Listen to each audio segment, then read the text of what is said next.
नमस्कार श्रोते हो. आपल्या बरोबर आहेत डॉक्टर अशोक राणा. डॉक्टर अशोक राणा हे इतिहास संशोधक, लेखक, चित्रकार तसंच मूर्ती अभ्यासक, संस्कृती अभ्यासक आहेत. आपली भारतीय मातृदेवतांचा इतिहास ही मालिका त्यांच्या बरोबर चालली. त्यामध्ये 30 भाग आजपर्यंत आपण पूर्ण केले. ते 30 एपिसोड तुम्ही मराठी दर्शन चॅनलवर डॉक्टर अशोक राणा या पॉडकास्टमध्ये पाहू शकता. त्याचबरोबर डॉक्टर अशोक राणा यांची विश्वकर्मा प्रकाशनाने प्रकाशित केलेली असत्याची सत्यकथा, सणांची सत्यकथा, दैवतांची सत्यकथा ही पुस्तकं तुम्ही नक्की मागवा. आम्ही संपर्क क्रमांक व्हिडिओमध्ये देत आहोत. त्याचबरोबर ऑनलाईन ही पुस्तकं उपलब्ध आहेत. त्याचबरोबर वेगवेगळ्या प्रकाशन संस्थांकडून जवळजवळ सरांची 74 पुस्तकं प्रकाशित झालेली आहेत. तीही तुम्ही अवश्य वाचा. प्राजक्त प्रकाशनाने नुकतीच भारतीय मातृदेवता आणि त्याबरोबर आदिमाया ही 2 पुस्तकं प्रकाशित केली. तीही तुम्ही मागवा. सरांचं साप्ताहिक चित्रलेखामध्ये वेळोवेळी लिखाण चालू असतं. आता सध्या चित्रलेखा बंद आहे, तरीही तुमच्याकडे संग्रह असेल तर ती लेख तुम्ही वाचू शकता. मातृपूजन विश्वभजन या लेखमाला अतिशय सरांच्या वाचनीय ठरल्या. अनेक परिवर्तनशील चळवळींमध्ये सरांचा सहभाग आहे आणि आजवरच्या समग्र कार्यांबद्दल त्यांना विविध संस्थांचे पुरस्कारही प्राप्त झालेले आहेत. सर, तुमचं स्वागत आहे मराठी दर्शन या युट्यूब चॅनल कडून.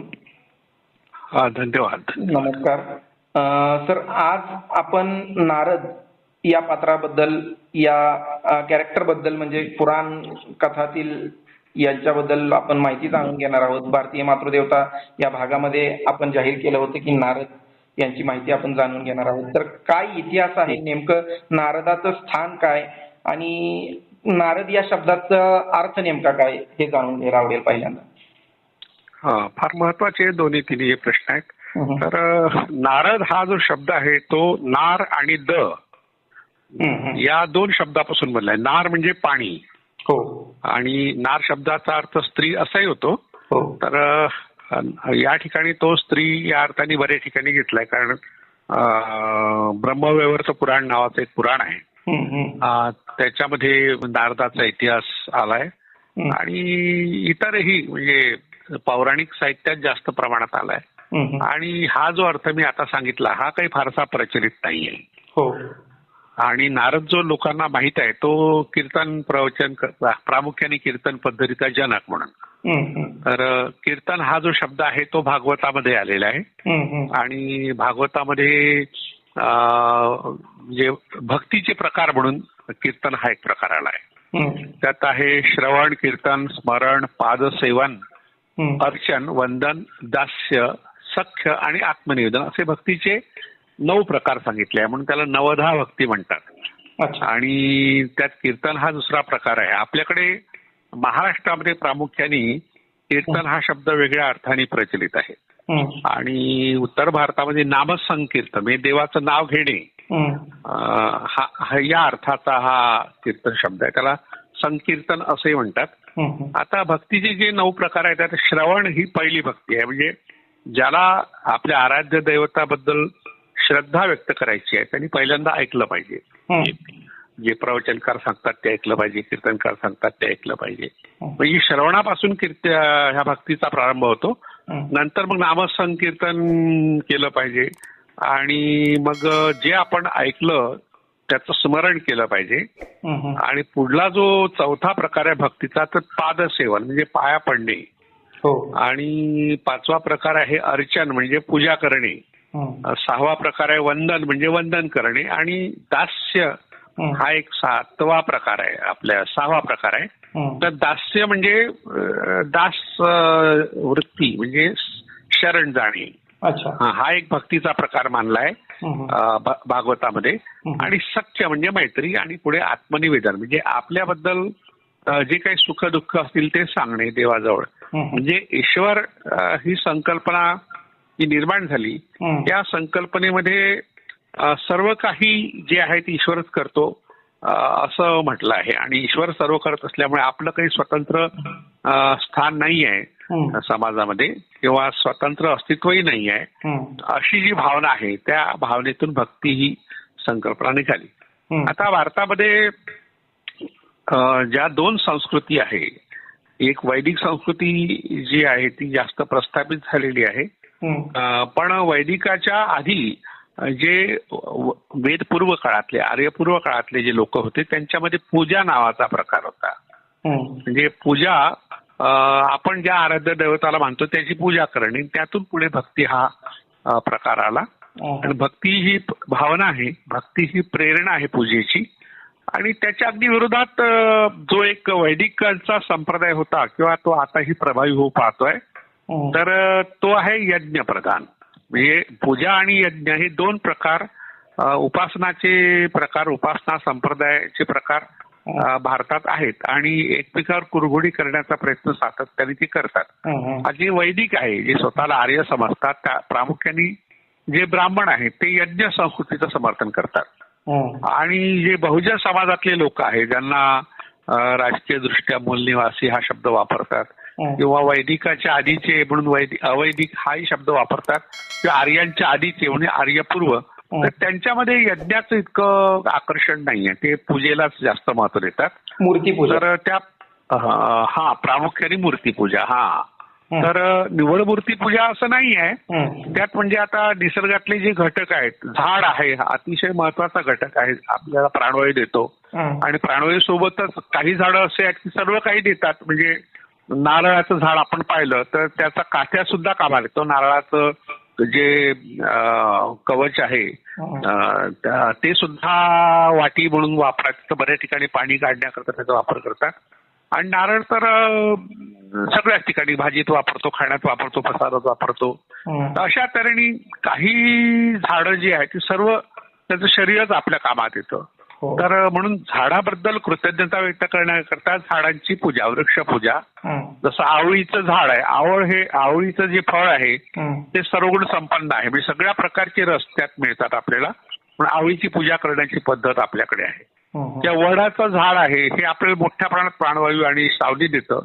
वडाची पूजा करण्याची पद्धत आहे. पिंपळ वृक्ष हा सर्वात प्राचीन असा पूजित वृक्ष आहे भारतातला. म्हणजे अगदी बौद्ध संस्कृतीमध्ये त्याला अतिशय महत्वाचं स्थान आहे. बुद्धाचं प्रतीक म्हणून पिंपळाचं झाड हे वापरलं जातं. जे बुद्धाला मोदी गयेला बोधी प्राप्त झाली, तर ते झाड आता पिंपळाचं नाही आहे, ते आहे वडाचं झाड. तसं तर वडाचं झाड हे सतत वाढणार न्यग्रोध त्याला म्हटलंय. म्हणजे माणसाचं जीवन हे सुरक्षित राहावं या दृष्टीने वडाच्या झाडाचं एक महत्व आहे. तर हे वृक्षपूजा हा एक पूजेचा प्रकार आहे. नदीची पूजा करण्याची पद्धत आहे. गंगा, यमुना, सरस्वती या 3 त्रिवेणी देवता आणि त्रिवेणी संगम अलाहाबादला झालाय अशी आपली संकल्पना आहे. त्यात यमुना आणि गंगा आपल्याला दिसते पण सरस्वती काही दिसत नाही. ही नदी देवता सुद्धा पुढे विद्येची देवता झाली. आणि डोंगर आहे, काही डोंगरांना अतिशय पूजनीय स्थान आहे. गोवर्धन पर्वत आपल्या भागवतामध्ये कृष्ण पूजेच्या संदर्भात गोवर्धन पर्वत, त्या ठिकाणी इंद्राचं महत्व नाकारलेलं आहे.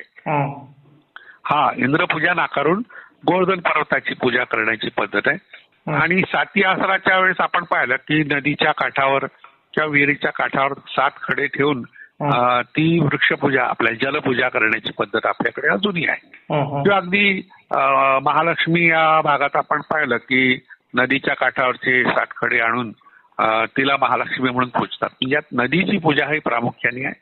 आणि तिचं प्रतीक, पाण्याचं प्रतीक म्हणून 7 आसरा, हे 7 खडे. तर अशा तऱ्हेने पूजेच्या अनेक पद्धती. आकाशाची सुद्धा पूजा करतात, सूर्याची पूजा करतात. सूर्यपूजेचे मंत्र आहेत आपल्याकडे. सूर्यनमस्कार हा एक विधी आहे. आणि चंद्राची पूजा तर होतेच, म्हणजे भाऊबीजेलाही होते, इतरही वेळेस होते. आणि जगभरातल्या सगळ्या संस्कृतीमध्ये चंद्र आणि सूर्यपूजा आहे. पूजेचे प्रकार हे आपल्या निसर्गातल्या इतर घटकांबद्दल कृतज्ञता व्यक्त करण्याच्या भावनेनी, कारण चंद्र नसता तर रात्री आपल्याला उजेड कोणी दिला असता, सूर्य नसता तर आपली सृष्टी कशी निर्माण झाली असती.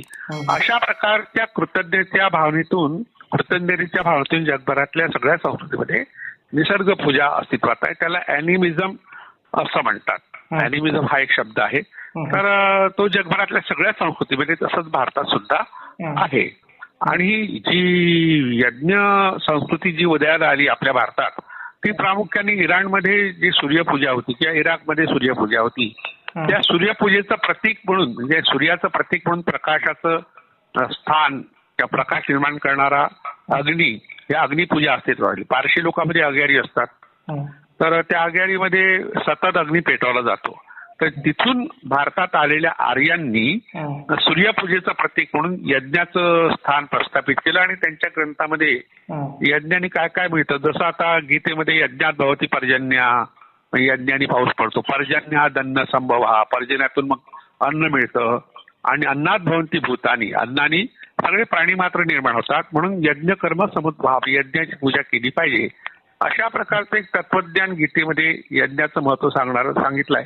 यात निसर्ग सुद्धा यज्ञाने निर्माण होतो अशी एक संकल्पना मांडली आहे. आणि म्हणून मग यज्ञाबद्दल यापूर्वी आपण काही भागात पाहिलं की ज्या ठिकाणी आर्य लोक यज्ञ करीत होते तर ते ठिकाण त्यांच्या मालकीचं होत असे असा त्यांचा कायदा होता.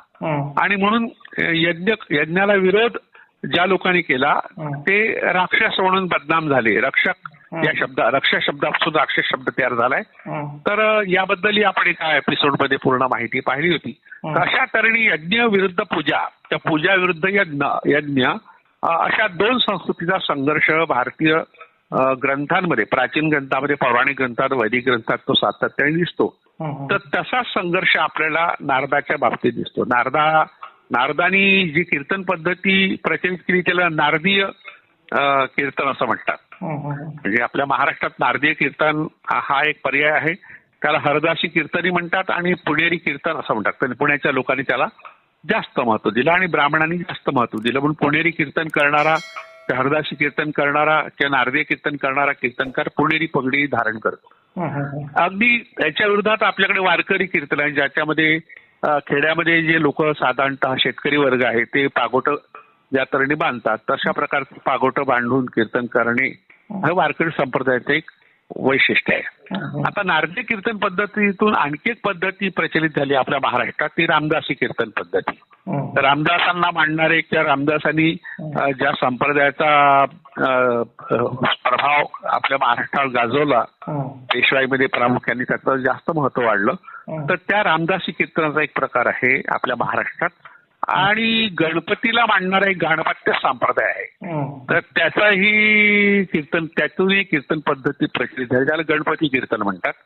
आणि शाक्त संप्रदाय, देवीचा संप्रदाय जो आहे, दुर्गेचा संप्रदाय, तर त्या संप्रदायात सुद्धा एक कीर्तन पद्धती, त्याला शाक्त कीर्तन म्हणतात. आणि रामदासी कीर्तनातूनच राष्ट्रीय कीर्तन नावाचा एक प्रकार प्रचलित झाला. गोविंद स्वामी आपळे किंवा अनेक कीर्तनकार आपल्या महाराष्ट्राचे रामदासी संप्रदायाचे समर्थक होते. त्यांनी आपल्या कीर्तनाला रामदासी कीर्तन न म्हणता राष्ट्रीय कीर्तन म्हटलं. त्यात राजकारणातले विषय त्यांनी चर्चिले. एक चटई कीर्तन नावाचा प्रकार, म्हणजे पथकीर्तन त्याला म्हणतात, हा मराठवाड्यामध्ये प्रचलित आहे.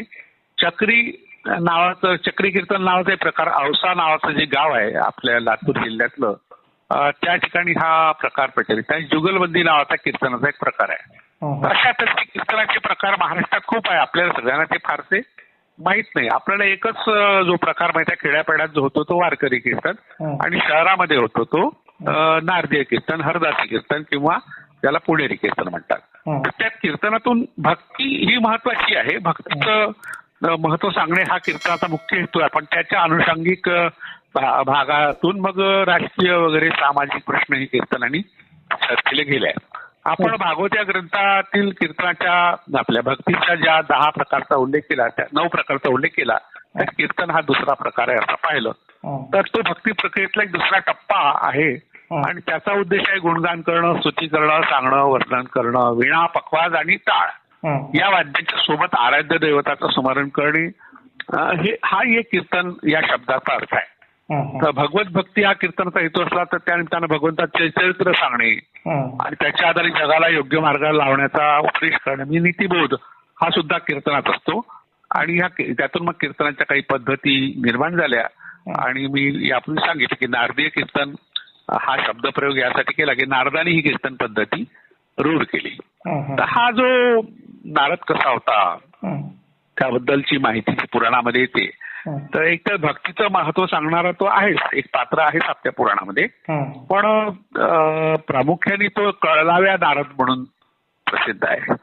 आता एकीकडे त्याला कीर्तन पद्धतीचा जनकही म्हणायचं, त्याचं महत्वही सांगायचं, विष्णू भक्त आहे असंही सांगायचं, आणि दुसरीकडे तो कळलाव्या म्हणून प्रचलित झाला. तर त्याच्याबद्दलची जी कथा आहेत, अनेक प्रकारच्या कथा आहेत. त्यात एक नारद पुराण नावाचं पुराणच आहे आणि त्याच्यामध्ये नारदाच्या चरित्राविषयी विस्तृत माहिती येते. आता ती माहिती मजेदार आहे, थोडीशी विसंगत आहे, आपण पाहूया. तर त्यानुसार ब्रह्मदेवाच्या 7 मानसपुत्रांपैकी एक नारद होता. म्हणजे ब्रह्मदेवानी त्याला जन्म दिला. आता ब्रह्मदेवा सर्व सृष्टीचा निर्माता म्हटलाय, तर नारदाचा पिता म्हणून त्याला म्हटलंय, पण तो मानसपुत्र आहे. म्हणजे प्रत्यक्षात त्यांनी काही जन्म दिला नाही, आपला मानलं म्हणून त्याला मानसपुत्र म्हटलंय. आता त्याच्याबद्दल आणखी एक माहिती जी ती फार महत्वाची आहे. त्यांनी तपश्चर्या केली आणि तपास सामर्थ्याने ब्रह्मर्षी पद प्राप्त केले. म्हणजे जो ब्राह्मण असेल, ब्राह्मण कुटुंबात जन्मला असेल, ब्राह्मण आई वडील असतील, तर त्या अशा व्यक्तीला ब्रह्मर्षी पद सहज मिळत असे, कारण तो ब्राह्मणांचा ऋषी आहे. पण एखाद्या माणसाला ते पद मिळवायचं असेल त्यासाठी तपश्चर्या करत असे, तपश्चर्या करावी लागत असे. तर याचा अर्थ असा की तो मुळात ब्राह्मण वर्गातील नव्हता. नारद हा ब्राह्मण वर्गातील नव्हता, पण त्याला टक्कल दाखवतात, काही ठिकाणी केस दाखवतात, डोक्यात जुळा जटा बांधलेली, जटा निर्माण केलेली, अख्ख्या शेंडी दाखवतात. म्हणजे अशा तऱ्हेने नारदाला ब्रह्मर्षी पद मिळाल्यानंतर ब्राह्मणांच्या कळपात त्याला सामील करून घेतलं, असा त्याचा अर्थ आहे. आणि दुसरं, विष्णूच्या अनेक भक्तांपैकी परमप्रिय भक्त म्हणून नारदाचा उल्लेख येतो आणि त्याला देवर्षी म्हटलंय. देवर्षी नारद असा शब्द प्रयोग बरेचदा येतो, देवाचा ऋषी. तर आणि कळलाव्या हे का म्हटलं गेलं या प्रश्नाचं उत्तरच आपल्याला या ठिकाणी शोधायचं आहे. आणि मग त्यामुळे ते ऐतिहासिक पात्र होतं की नाही, की काल्पनिक पात्र आहे, असा एक प्रश्न आहे. आणि पुराणांच्या यादीमध्ये 3 पुराणं नारदाच्या संदर्भातली आहे. एक नारदीय पुराण आहे, एक नारद पुराण आहे, एक बृहन नारदीय पुराण. बृहत म्हणजे मोठं नारदीय पुराण. अशी 3 पुराण आहेत. त्यातली कोणतं महापुराण आहे माहित नाही, पण नारदीय पुराणाचं महत्व जे आहे त्या नारदीय पुराणाचा काळ अभ्यासकांनी इसवी सन 700 ते 1000 असा निश्चित केला. म्हणजे आतापासून साधारणतः 1300 वर्षापूर्वी हे नारद पुराण निर्माण झालं असं मानलं जातं. मराठी दर्शनच्या रसिकांसाठी मी सांगू इच्छितो, साती यात्रा या मातृदेवतेचा उल्लेख झाला. भारतीय मातृदेवतांचा इतिहास या मालिकेतील साती यात्रा एपिसोड नक्की पहा. त्यामध्ये तुम्हाला साती यात्रा या मातृदेवतेबद्दल माहिती मिळेल. त्याचबरोबर असुर, देव, दैत्य, दानव कोण होते हाही एपिसोड आपण डॉक्टर अशोक राणा यांच्याशी चर्चा करून पूर्ण केलेला आहे. तोही एपिसोड नक्की पहा. त्या एपिसोडचा नारद या एपिसोड मध्ये पाहण्या अगोदर तुम्हाला थोडी पार्श्वभूमी माहिती होईल. सर, आता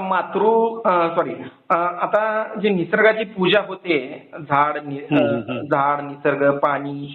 आता तुम्ही ह्याच्या अगोदर कुठल्या तर एपिसोड मध्ये असं जलद या शब्दाचा अर्थ सांगितला होता, तर नारद जलद ह्या शब्दाचा काही संबंध आहे का? हो, तर हे फार महत्वाचं आहे, कारण नारद, नार हा एक शब्द आहे आणि द म्हणजे देणारा, नार म्हणजे पाणी, पाणी देणारा, या अर्थाचा नारद शब्द आहे. आणि जलद शब्दाचाही तोच अर्थ होतो, जल ददाती सहा जलदहा. तर म्हणजे हे दोन्ही शब्द समानार्थी आहे. नारद हे व्यक्तिमत्व आपल्या पुढे असल्यामुळे हा अर्थ त्याचा लोकांना माहित नाही फारसा. म्हणजे नारदचा अर्थ जलद असा होतो हे माहित नाही. जलद शब्द हा मेघांसाठी वापरतात, अच्छा, ढगांसाठी. आणि ढग हे वेगाने जातात म्हणून जलद शब्दाचा अर्थ झाला वेगाने जाणे. जसं जलद गाड्या असतात, एसटीच्या गाड्यांच्या जलद लिहिलं असते, ज्या वेगाने जाणाऱ्या गाड्या, कुठे न थांबणाऱ्या, फार कमी ठिकाणी थांबा असलेल्या, अशा गाड्यांसाठी जलद शब्द वापरण्यात येतो. जलद हा रूढच झाला शब्द, त्यामुळं सगळीकडे. हो, पण ते जलद गतीने, मूळ शब्द असा आहे जलद गतीने जाणे. ढग हे ढगांच्या गतीने जाणे, त्यातून तो गतीने जाणे हा शब्द, 2 शब्द गायब झाले आणि जलद हा शब्द शिल्लक राहिला आणि त्याचा अर्थ वेगाने जाणे असा आपण घेतलो. जलद गतीने जा, लवकर लवकर जा, असा अर्थ. पण खरं म्हणजे त्याचा अर्थ आहे पाणी देणारा, म्हणजे मेघ. आणि नारद हा याही शब्दाचा अर्थ होतो पाणी देणारा. तर हा जो पाणी नार शब्द आहे त्याच्यावर विशेष प्रकाश टाकला आहे शंभा जोशी नावाचे फार मोठे विद्वान होऊन गेले. शतक त्यांनी गाठलं होतं, 100व्या वर्षात त्यांनी पदार्पण केलं होतं आणि मला वाटते 10-15 वर्षापूर्वी अलीकडेच ते गेले. तर त्यांचा वैदिक देवता आणि संप्रदाय नावाचा एक ग्रंथ आहे, खूपच महत्वाचा ग्रंथ आहे. या ग्रंथात त्यांनी या संप्रदायाबद्दल फार वेगळी माहिती दिली, फारशी प्रचलित ती नाही आहे. त्यात असं म्हणतात की इंद्राने नारायणाच्या नारा शब्द त्यांनी वेगळा ठेवला. नारायण हा शब्द आपल्याला माहित आहे. नारायणाच्या म्हणजे नारायण नावाचा ऋषी होता आणि त्याच्या तपश्चर्येचा भंग करण्याचा प्रयत्न केला. यावरून इंद्रास नारण हा पंथ मान्य नव्हता असं ते ध्वनीत आहे असं म्हणतात. नारण नावाचा एक संप्रदाय होता. हा अवैदिक असल्याचे आधुनिक संशोधकांनी उघड केलेच आहे. यावरून नार संप्रदायाला इंद्राचा विरोध होता ही गोष्ट जवळजवळ निश्चित झालेली आहे. आता इंद्र हा पाऊस पाडतो असा एक समज आपल्याकडे आहे म्हणून आणि पाऊस पाडणारा म्हणून नारण हा शब्द आहे. तर नारण नावाची एक देवता सुद्धा आहे ती आदिवासीमध्ये तिच्या थोडं नंतर पाहू. आता हे काय म्हणतात शंभा जोशी, तर ते असं म्हणतात की नार संप्रदायातील मधूच्या विचाराला ऋग्वेदात प्रवेश मिळालाय.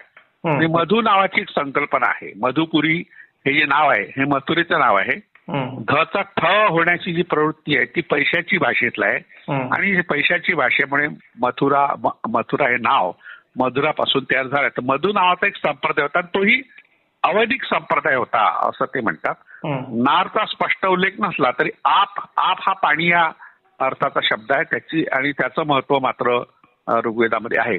त्या ऋग्वेदातील दोन भिन्न संप्रदायांचा पडसाद ऐकू येतो. म्हणजे अशा तऱ्हेने त्यांनी शोधून काढलं की नार हा संप्रदाय हा अवैदिकांचा होता आणि वैदिकांना मान्य नव्हता. म्हणून इंद्रानी नार या संप्रदायाला विरोध केला आणि त्यातला जो नारायण नावाचा ऋषी होता त्याच्या तपश्चर्येचा भंग केला. तर त्यांनी जी माहिती दिली ती फार महत्वाची आहे. त्यात नार हा शब्दाचा पाणी हा अर्थ त्यांनी शोधून काढला आणि पाण्याची देवता म्हणून विष्णूला नारायण असं म्हणतात. पण त्यांनी पुढे असं म्हटलं की नारायण हा शब्द महाभारतातच पहिल्यांदा दिसतो. ऋग्वेदात विष्णूचं वर्णन आहे पण नारायण या दैवताचं विस्तृत वर्णन नाहीये. त्या दोन्ही एकत्र असाव्यात असा एक तर्क शंभा जोशीने काढला. आणि मधु हा जो शब्द आहे तो सुद्धा जलवाचक शब्द आहे त्याचा ऋग्वेदात उल्लेख आहे. तर याला त्यांनी विरोध कसा केला ह्या ग्रंथात त्यांनी विस्तृतपणे सांगितलाय. आणखी एक शब्द त्यांनी सांगितला सिंह नावाचा शब्द. हा शिवासाठी वापरला जातो तर पशुमध्ये मी सिंह आहे असे गीतेत कृष्णाने म्हटलंय. सिंह हे राजसत्तेचं प्रतीक मानलं जातं म्हणून राजाच्या आसनाला सिंहासन असं म्हणतात. नारसिंह हा एक शब्द आता नरसिंह म्हणून आपण वापरतो आणि नरसिंहचा आपण अर्थ असा घेतला की नर म्हणजे माणूस आणि पुरुष आणि त्याला सिंहाचं डोकं आहे. पण या ठिकाणी त्यांनी पाण्याचा राजा नारसिंह हा शब्द वापरला. सिंह म्हणजे राजा, पाण्याचा राजा या अर्थाने नार संप्रदाय हा या संप्रदायाचा तो पाण्याचे मालक असणारे जे लोक आहेत यक्ष, पाणवड्याचे मालक यक्ष त्यांचाही उल्लेख महाभारतात येतो. आणि नारसिंह मंदिरांना महानुभाव संप्रदायात राजमठ म्हटलाय. म्हणजे राजा पाण्याच्या राजाचं मंदिर हा थोडासा वेगळा विषय आहे. यावर विस्तृत चर्चा आपल्या यांनी केली आहे शंभा जोशींनी. आणि राचेडेरी आणि राजमठाचं रहस्य या त्यांच्या लेखामध्ये ही चर्चा केली आहे. सर आता मला काय विचारायचं आहे की नारद आता दोन समूह होते, एक देव समूह एक असुर समूह. ओके. आणि वेळोवेळी जेव्हा मालिका टीव्ही सिरियल्स मध्ये दाखवलं जातं टीव्हीवर की नारद इकडून तिकडं मेसेज ट्रान्सफर करतो या समूहाचा त्या समूहाला, त्या समूहाचा या समूहाला. म्हणजे शंकराकडे जाणं, देवांची काही मेसेज असेल तर शंकरांना देणं किंवा असुरांचा काही मेसेज असेल तर देवांना देणं. तर हे जे मीडिया म्हणून काम केलं नारदांनी ते सत्य आहे की ते दाखवलं जातं आणि थोडीशी नकारात्मक भूमिका आहे. तर नारद नेमका कोणाचा म्हणजे वैदिक आहे की अवैदिक आहे? आता तुम्ही सांगितलं Narad is the follower of Lord Vishnu, तर नेमकं काय आहे? आता कसं आहे की नारद या शब्दातून एक गोष्ट स्पष्ट होते, पाणी देणारा. आता पाण्याचं वाटप करायचं असेल आपल्याला तर इकडून तिकडे जावंच लागतं ना. मग जाताना गप्पा गोष्टी होतात, पाऊस पाण्याच्या गोष्टी, इकडल्या तिकडल्या गोष्टी, नवीन माहिती असेल. तर अशा तऱ्हेने नारद नावाचे जे लोक होते हे एकच व्यक्ती नसेलच ना. आता नदीच्या पाण्याचे कालवे करायचे, कालव्यातून मग शेतीला पाणी पुरवायचं. तर अशा प्रकारची एक संस्कृती ज्याला नारद संस्कृती म्हणू की नार संस्कृती म्हणू की नारायण आता नारायण शब्दाचा अर्थ होतो पाण्याचा मार्ग. नार म्हणजे पाणी, अयन म्हणजे मार्ग. म्हणजे पाण्याचा मार्ग निश्चित करणारी जी व्यक्ती असेल, जी संस्कृती असेल किंवा जे लोक असतील त्या सगळ्यांना नारद म्हटलंय आणि त्यांचा जो प्रमुख आहे त्याला नारायण म्हटलंय की तो पाण्याचा मार्ग निश्चित करतो. तर अशा तऱ्हेने जलरक्षक जे नाग होते, जलरक्षक जे यक्ष होते, त्या यक्षांसाठी प्रामुख्याने हा शब्द वापरलाय. कारण ते सुद्धा यक्षाचा अर्थही पुढे वैदिकांनी स्पष्ट केला. त्यात पूजा करणं, पूजा करणारे, यज्ञ न करणारे, अशा तऱ्हेने यक्ष हा शब्द वापरला गेला. आणि आपण महाभारतात यक्ष प्रश्न असं एक प्रकरण आहे, त्याच्यामध्ये पाण्याचा जो जलाशय आहे, साठा आहे, तिथे पाणी प्यायला पांडव जातात आणि मग तो यक्ष प्रश्न विचारतो की धर्म म्हणजे काय वगैरे वगैरे. पण ते कोणीच त्याच्या प्रश्नाचं उत्तर जे देत नाही. त्यात भीम असेल, अर्जुन असेल, नकुल असेल, सहदेव असेल, तर हे काही प्रश्नाचं उत्तर नाही देता पाणी पितात. त्यामुळे मग त्यांना तो मारतो आणि मूर्छित करतो यक्ष. अशा प्रकारची ती कथा आहे. आणि मग धर्मराज ज्याला म्हटलंय, युधिष्ठिर हा जो आहे त्याला धर्मराज म्हटलंय. तर तो प्रश्नाची उत्तर देतो. जसं धर्म म्हणजे काय, मग तो धारणा धर्म मिथ्याहो धर्मो धारयते प्रजाहा यश्चात धारण संयुक्त सधर्म इति उच्यते. धर्माचं महत्व सांगतो, व्याख्या करतो जी महाभारतात आलेली आहे, की जो समाजाचं धारण करतो, नियंत्रण करतो त्याला धर्म म्हणतात. अशा अर्थाचा हा श्लोक आहे. हा श्लोक फार प्रसिद्ध झाला पुढे कीर्तनकारांनी त्याला जास्त प्रमाणात प्रसारित केलं. हा महाभारतातल्या यक्ष प्रश्नातला एक श्लोक आहे. तर यात महत्वाची गोष्ट अशी आहे की पाण्याचे रक्षक जे होते यक्ष, यक्षाचा अर्थ होतो पूजा करणारे, पण ते जलरक्षक होते. तर त्यांच्याकरता ब्रह्म हा एक शब्द वापरला आणि वीर नावाचाही शब्द वापरला. जसं नारसिंह हा वीर आहे, नरसिंह हा जे 52 वीर आहे त्यापैकी एक वीर आहे. गणपती हा एक वीर आहे, जो गजानन आपण ज्याला म्हणतो, हत्तीच्या मुखाचा. आणि जो आपल्याकडे अतिशय प्रसिद्ध दैवत आहे ते हनुमान आहे, तर मारुती ज्याला म्हणतात. आता हा सुद्धा एक 52 वीरापैकी एक वीर आहे. तर ब्रह्म आणि वीर हे दोन स्वतंत्र शब्द आहे. ब्रह्माचा अर्थ होतो पाणी आणि वीर म्हणजे पाण्याचं रक्षण करणारा. त्यातून वीर ब्रह्म हा एक दैवत तयार झालं आणि त्याची पूजा करणं हा यक्षपूजेचा एक अवशेष आहे, असं सुद्धा या ठिकाणी आपल्या यांनी म्हटलंय. राची ढेरेंनी हे फार यावर विस्तृत विवेचन केलेलं आहे. आणि महाराष्ट्रात शेंदूर फासलेले जे दगड आहेत त्याला यक्ष म्हणून दाखवले जातात. त्यात जखोबा, परमदेव, वीरदेव, जाखाई, जखीण किंवा जाखीण. आता जखीण वाटी नावाचं एक गाव कराड जवळ आहे, तिथे यक्ष यक्षिणीचा ची पूजा प्राचीन काळी होत असावी. तर यांच्याकरता आणखी एक शब्द वापरला वैदिकांनी, पुण्यजन आणि इतर जन. म्हणजे ते पुण्यजन म्हणजे चांगले लोक, इतर जन म्हणजे वैदिकांपैकी नाहीत ते. तर हे जे यक्ष आहे ते कुबेराचे सेवक म्हणून म्हटलंय. आणि ते उद्यानाचं रक्षण करतात, निधींचं म्हणजे पैशाचं रक्षण करतात. आणि हिमालयातील अलका नगरीमध्ये त्यांचं वास्तव्य असते. कालिदासाच्या अतिशय प्रसिद्ध अशा मेघदूत या काव्याचा नायक सुद्धा एक यक्ष आहे.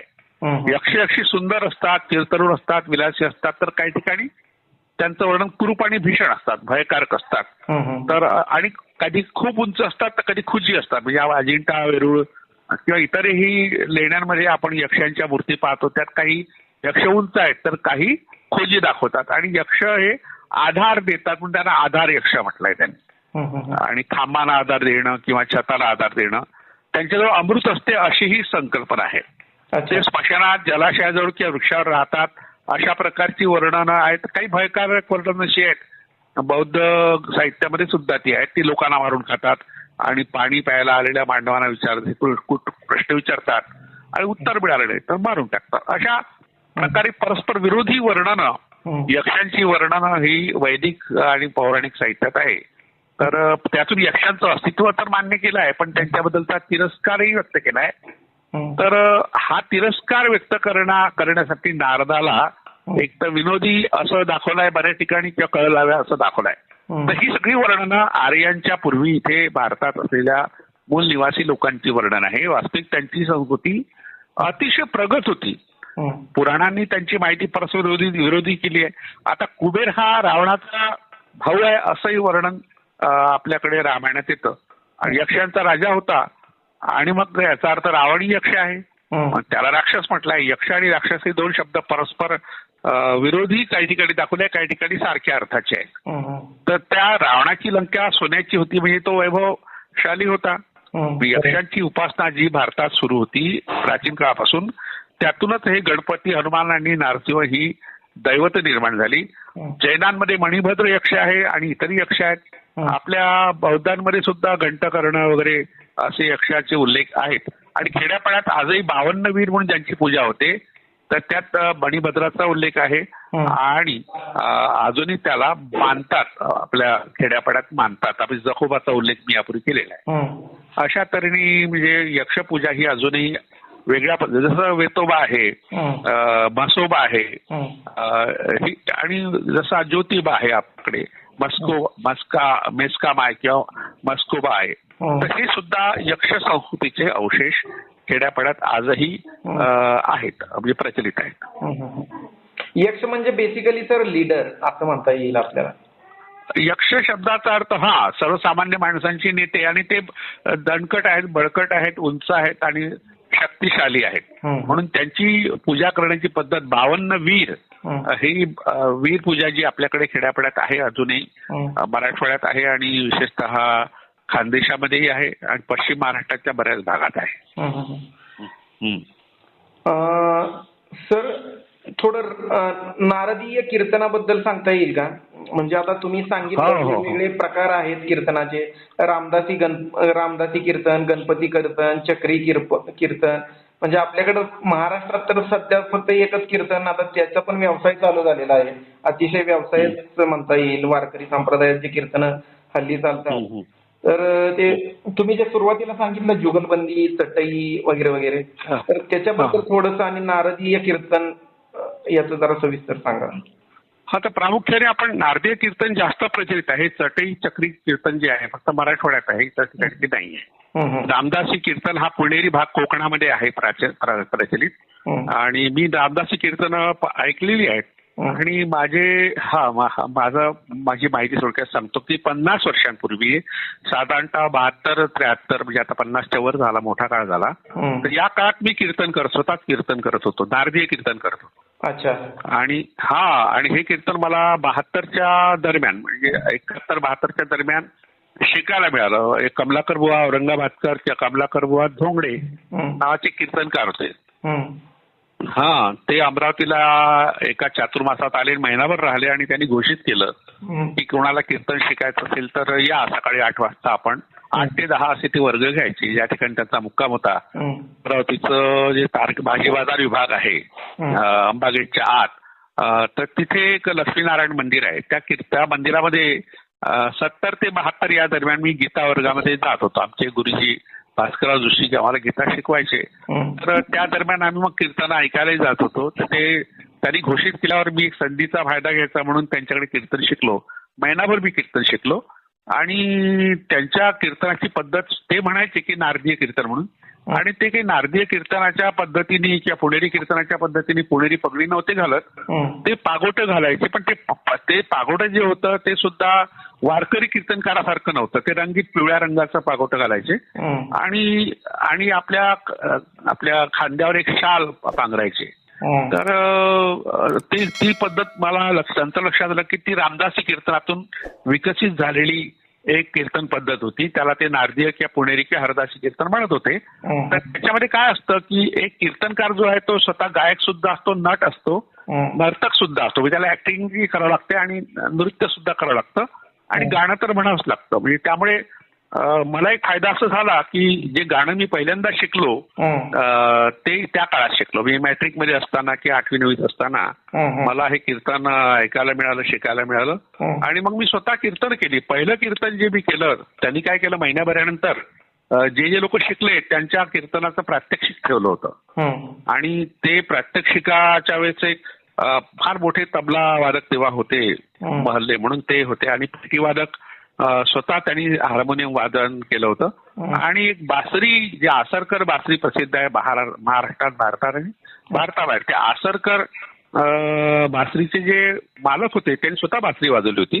तर अशा तऱ्हेचं साधारणतः मी तेव्हा 15-16 वर्षाचा असेल. तर हे कीर्तन मी केलं. त्या कीर्तनामध्ये काय असतं की एक पेटी वादक असतो, हार्मोनियम वादक, आणि दुसरा असतो तबलावादक. हे दोन महत्वाचे वादक असतात. आणि एकटाच हा जो हरदासी कीर्तन करणारा हा कीर्तन करत असतो. त्याचे दोन भाग असतात, पूर्वरंग आणि उत्तर रंग. तर पूर्वरंगामध्ये जे काही तुम्हाला सांगायचं असेल, म्हणजे तत्वज्ञानाचा काही भाग सांगायचा असेल, तर त्याकरता एखादा अभंग, प्रामुख्याने ते तुकाराम महाराजांचे अभंग घेत होते. काही ठिकाणी मग इतरही ब्राह्मणी जे साहित्यिक होऊन गेले त्यांचे त्या मोरोपंतांच्या आर्या घ्यायचे मध्ये मध्ये. आणि मग दुसऱ्या भागात त्या उत्तर रंगामध्ये त्या वरच्या जे काही आधी सांगितलेलं असेल अभंग असेल तर त्याचं स्पष्टीकरण देणारी एखादी कथा सांगायची असते. तर अशा तऱ्हेने हा कीर्तनकार स्वतः नट असतो, गायक असतो, नर्तक असतो.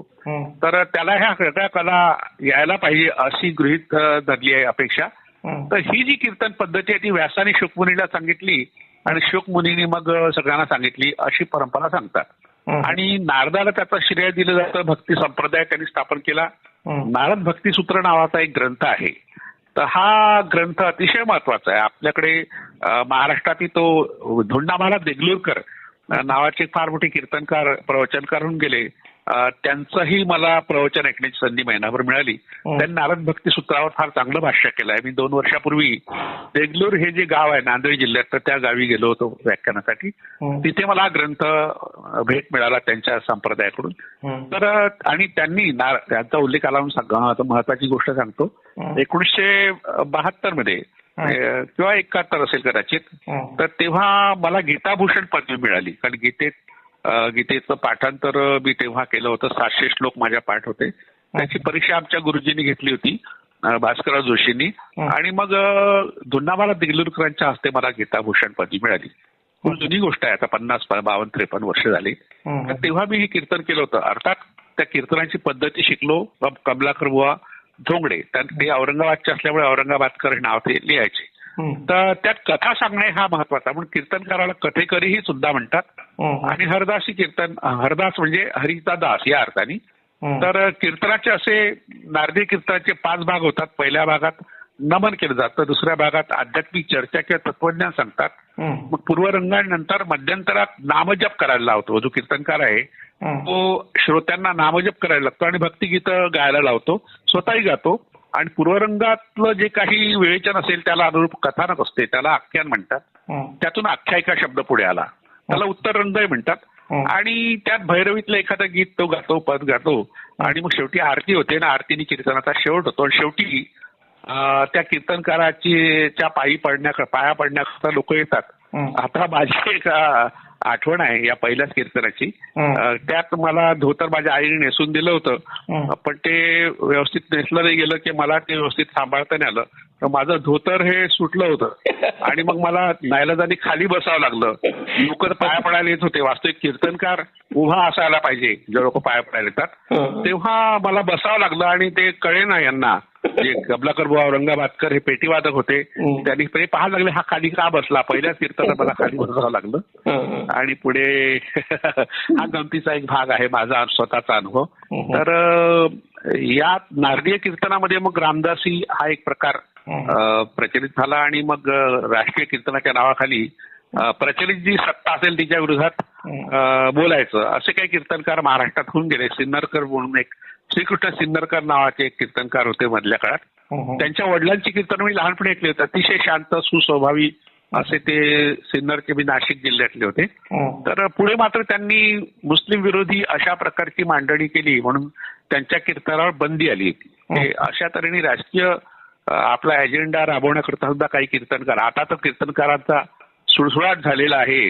आणि मग त्यातून मग विशिष्ट पक्षाची बाजू घेण्याकरता कीर्तनकार आपल्या कीर्तनातून विचार मांडतात. त्यांच्यावर जो प्रभाव असतो तो प्रामुख्याने पंडित कवी नावाचे कवी प्रकार, एक कवीचा प्रकार पेशवाईत फार फोफावला. वामन पंडित, मोरोपंत पंडित वगैरे जे कवी होते आणि कीर्तनकारी होते, पंडित होते. तर ते वेगळ्या चालीची पद, श्लोक, आर्या, दिंडी, साकी, ओवी, काही ठिकाणी पोवाडा, फटका, कटाव आणि मराठीतले अनेक काव्य प्रकार किंवा संस्कृतातली सुभाषित, नामवंत कवींच्या कविता, हे सगळं मला जे शिकायला मिळालं खूप आधी 15-16 वर्षात. त्यातून मग मला साहित्याची आवड निर्माण झाली. प्रामुख्याने गाणं जे शिकलो मी या कीर्तनकारांकडून आणि मग खूप कीर्तनकारांची कीर्तन ऐकली. तर हा प्रकार मी अनुभवला आहे. मी नुसतं जे आपण थिअरी ज्याला म्हणतो तसा सैद्धांतिक पातळीवर या कीर्तनाचा अभ्यास मला करता आला हा भाग वेगळा, पण प्रत्यक्षही ते कीर्तन करता आलं बराच काळ. 6 वर्ष मी साधारणतः 72 ते 78 6 वर्ष कीर्तन केली. पुढे एका कीर्तनाच्या वेळेस मी विष्णुमय जग वैष्णवांचा धर्म भेदाभेद भ्रम अमंगळ हा अभंग घेतला आणि तेव्हा 78 मध्ये बाबासाहेब आंबेडकरांचं नाव मराठवाडा विद्यापीठाला देण्यासाठी आंदोलन झालं. त्यात खूप लोक मारले गेले. तर त्याच्या विरोधात मी बोललो. फुले आंबेडकरांचा विचार मी 1978 मध्ये मांडला होता वलगाव नावाच्या गावी. ते मग ऐकलं माझ्या मित्रांनी ज्यांनी आयोजन केलं होतं. तो म्हणाला हे काही कीर्तनात हे विषय सांगायचे नसतात, हे व्याख्यानाचे विषय आणि तू आता हे कीर्तन वगैरे प्रकार बंद कर असं त्या माझ्या मित्रांनी सांगितलं. आणि खरोखरच मला ते कीर्तन थांबवावं लागलं. पुढे कीर्तन प्रकार मी फारसा वापरला नाही, पण व्याख्यानाकडे वळलो. म्हणजे कीर्तनातून व्याख्यानाकडे जो प्रवास माझा झाला तो अशा 78च्या नामांतर आंदोलनाच्या पार्श्वभूमीवर झाला. तर ही आठवण मला सहज सांगावीशी वाटली. ओढून तडून काही मी ते सांगितलं नाही, फक्त हा प्रकार सांगण्याच्या निमित्ताने सांगितली. जो संघर्ष तुम्ही केलाय सर, जे तुम्ही अनुभवलंय तेच खरंच प्रेरणादायी आहे आमच्यासाठी. या विषयावर सर एखादा एपिसोड आपल्याला करता येईल, दिलखुलास तुमच्याशी गप्पा आजपर्यंतचा तुमचा प्रवास असं मला वाटून गेलं. अशीच एक दिलखुलास चर्चा तुमच्या बरोबर करूयात. आणि सर निरोपाकडे जाताना मला अजून म्हणजे थोडंसं मी कन्फ्यूज आहे, थोडंसं असं म्हणता येईल. नारद नेमका कोणाचा, वैदिक की अवैदिक, हा प्रश्न माझा अजून थोडासा मी गोंधळलेल्या अवस्थेत आहे. काय झालं की गाणं जे आहे, म्हणजे आपल्याकडे एक म्हण आहे की महाराकडे गाणं बामणाकडे लिहणं, म्हणजे अशा ज्या प्रथा परंपरा आहेत ह्या लिहिणारा वर्ग हा ब्राह्मण सतत राहिलेला आहे. त्यामुळे त्यांनी जे लिहिलं ते आपण स्वीकारलं. पुराण मुळात अवैदिकांची, म्हणजे पुराण लिहिणाऱ्यांमध्ये जे ज्या जमाती होत्या, सूत मागध चारण बंदी कुशीलव या जमाती होत्या, या जमातींच्या साहित्याचं संकलन पुढल्या काळात ब्राह्मणांनी केलं आणि त्याचं संस्कृत भाषांतर केल्यामुळे सगळ्या साहित्याची निर्मिती आपणच केली असा बडे केलाय. रामायण महाभारताची निर्मिती विशेषतः रामायण हे दाराशंसी गाथा नावाच्या गाथातून निर्माण झालं आणि त्याचे निर्माते कुशीलव नावाच्या जमातीचे लोक होते. पुढे ते कुशीलव नावाचे पात्र तयार करण्यात आलं रामायणात. पण मुळात हे बहुजन समाजातले भटक्या जमातीतले कलावंत होते. आजही अनेक भटक्या जमाती आहेत, म्हणजे चित्रकथी नावाची जमात आहे किंवा गोंधळ हा प्रकार ज्यांनी पुढे आणला अशी गोंधळी आहेत किंवा गोसाव्यांमध्ये काही संप्रदाय आहेत. तर या लोकांनी मुळात साहित्य निर्माण केलं. महाभारत सुद्धा सूत नावाची एक जमात होती, तर त्याला रथकार जमात म्हणतात. ते साहित्यकार होते. तर त्यांच्यातून निर्माण झालेलं महाभारत पुढे मग व्यासाला त्याचं श्रेय देण्यात आलं. रामायणाचं श्रेय वाल्मिकीला देण्यात आलं. तो सुद्धा भटक्या जमातीतलाच होता, कोळी या जमातीतला तो होता प्रामुख्याने. तर नारद हा अशाच एखाद्या जमातीतून निर्माण झालेला कलावंत असला पाहिजे, साहित्यिक असला पाहिजे. आणि त्यांनी भक्ती संप्रदायाचं महत्व वाढवलं. तो बहुजन समाजातलाच तो असेल, म्हणजे आता असेल वगैरे मी का म्हणतो, ठामपणे ऐतिहासिक काही पुरावे आपल्याकडे नाही आहेत. फक्त आता नारद शब्दाचा आपण अर्थ पाहिला की जलाशयाचे मालक जे यक्ष होते त्या यक्ष संस्कृतीतून निर्माण झाला असावा. तर असा हा नारद हा कलावंत असेल, कारण तो पाण्याचं वाटप करत होता. पाण्याचं वाटप करणाऱ्यापैकी एक महत्वाचं नाव अथर्ववेदात येतं, कवश ऐलुष नावाच्या ऋषीचं. कवश ऐलुष हा जो ऋषी आहे, ऐलुष हे नाव जे आहे ते मातृसत्ताक पद्धती, आईचं नाव इलुषा होतं म्हणून तो आईचं नाव लावत, वडिलाचं नाव लावत नव्हता, कारण तेव्हा मातृसत्ताक पद्धत होती. तर त्यालाही पाणी वळवण्याची कला अवगत होती. म्हणून जेव्हा तो वैदिकांचे मंत्र म्हणत होता तेव्हा त्याला शिक्षा देण्यात आली. सरस्वती नदीच्या काठावर त्याला एका झाडाला बांधण्यात आलं, पण त्याला पाणी मिळू नये आणि पाणी पाणी म्हणता तो त्याचा मृत्यू व्हावा अशा तऱ्हेची योजना वैदिकांनी केली होती. पण त्याला पाणी वळवण्याची कला, त्याला अपोनाप्त्रिय ब्रह्म असं वैदिकांनी म्हटलंय. म्हणजे पाणी वळवण्याची कला त्याला अवगत असल्यामुळे तो पाणी पिऊन वाचला आणि पुढे मग त्यांनी एक स्मृती लिहिली. म्हणजे जसं नारद स्मृती नावाची स्मृती आहे, नारद भक्तिसूत्र आहे, तसं नारद स्मृती सुद्धा आहे. स्मृती ग्रंथ हे कायद्याचे ग्रंथ असतात. म्हणजे नारदांपैकी काही लोक कायदे पंडित असले पाहिजे. बाबासाहेब आंबेडकरांचे हे पूर्वज आहेत आणि कवच ऐलुष सुद्धा बाबासाहेब आंबेडकरांचा पूर्वज आहे. त्याची स्मृती कवच स्मृती ही बहुजन समाजातल्या लोकांसाठी केलेले कायदे होते. त्यात अन्यायकारक काहीच नव्हतं. वैदिकांच्या कायद्यामध्ये म्हणजे कोणी जे वैदिक मंत्र म्हटले त्याची जी छाटून टाकावी. आता जीभ छाटण्याच्या गोष्टी राजकारणी लोक करतायत ते मनुस्मृतीच्या प्रभावाखाली ते करतायत, याज्ञवल्क्य स्मृतीच्या प्रभावाखाली करतायत.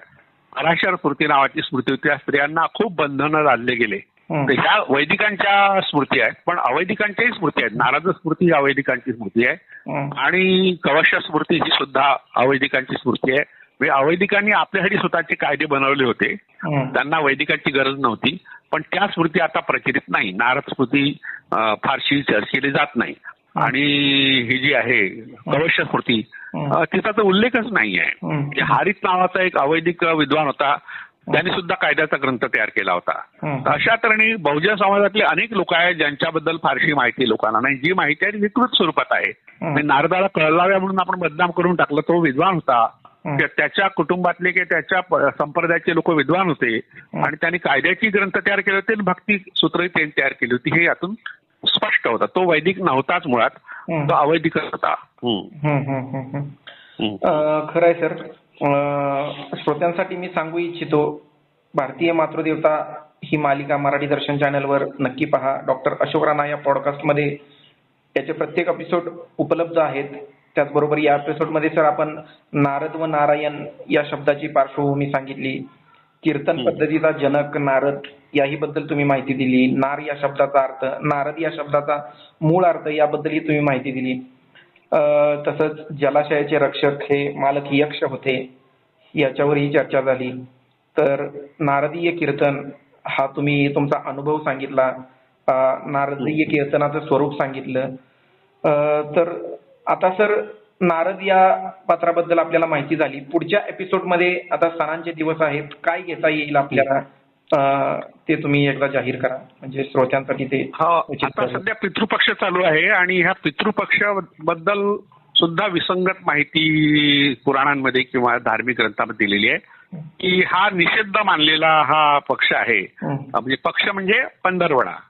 पक्ष हा शब्द पंधरवडा या अर्थाचा आहे आणि यात कोणते धार्मिक विधी करायचे नाही किंवा काही आपले वस्तू खरेदी करायच्या नाही, प्रामुख्याने कपडे खरेदी करायचे नाही, सोनं खरेदी करायचे नाही, अशा तऱ्हेचं एक निषेधाज्ञा या पितृपक्षातल्या बद्दल या ग्रंथांनी प्रामुख्याने जे वैदिक ग्रंथ आहेत त्यांनी प्रचलित केल्यामुळे त्याच्या प्रभावाखाली बहुजन समाजात लोक आहेत, तर ते लोक या काळात हे काही विधी करत नाही. पण वास्तविक पितर नावाचे लोक होते आणि त्या पितर लोकांच्या बद्दलचा हा त्यांच्याबद्दल श्रद्धा व्यक्त करण्याचा हा पक्ष आहे. तर त्याच्याबद्दलची माहिती पुढच्या भागात आपण पाहू. त्याचं शीर्षक आहे पितृपक्ष आणि पितर लोक.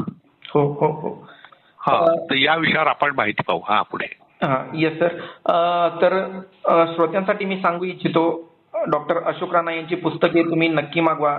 प्राजक्त प्रकाशन पुणे, विश्वकर्मा प्रकाशन पुणे, जिजाई प्रकाशन पुणे यांच्याकडून सरांची जवळजवळ 74 पुस्तकं, सगळी मिळून 74 पुस्तकं प्रकाशित झालेली आहेत. त्यांचे काही संपर्क क्रमांक आम्ही व्हिडिओमध्ये देतच आहोत. त्याचबरोबर सरांचे प्रत्येक एपिसोड पहा, त्यावर चिकित्सा करा. मराठी दर्शन या चॅनलला सबस्क्राईब करा, व्हिडिओजला लाईक करा, त्याचबरोबर तुमच्या फ्रेंड सर्कलमध्ये व्हिडिओ शेअर करा.